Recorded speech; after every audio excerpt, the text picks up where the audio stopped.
Anyway, Jill and I had lunch one day. I said, how'd you get to be a dancer? And she said it was interesting. When she was at school, she was really hopeless. And the school in the 30s wrote to her parents and said, we think Gillian has a learning disorder. She couldn't concentrate, she was fidgeting. I think now they'd say she had ADHD.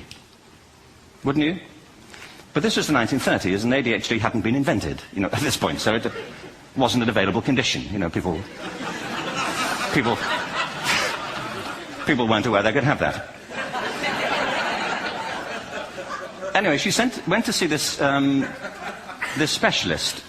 So this oak-panelled room, and she was there with her mother, and she was led and sat on this chair at the end, and she sat on her hands for 20 minutes while this man talked to her mother about all the problems Gillian was having at school.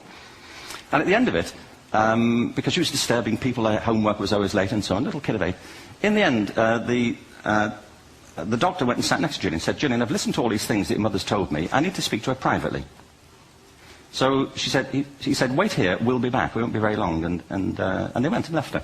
But as they went out the room, he turned on the radio that was sitting on his desk. And when they got out the room, he said to her mother, just stand and watch her. And the minute they left the room, she said she was on her feet, moving to the music. And they watched for a few minutes, and he turned to her mother, and he said, you know, Mrs. Lynn, Gillian isn't sick. She's a dancer. Take her to a dance school. I said, what happened? He said, she did. I can't tell you how wonderful it was. We walked in this room, and it was full of people like me. People who couldn't sit still. People who had to move to think. Who had to move to think.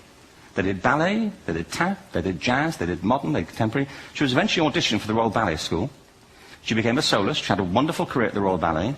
She eventually graduated from the Royal Ballet School, found her own company, the Gillian Dance Company, met Andrew Lloyd Webber. She's been responsible for some of the most successful musical theatre productions in history.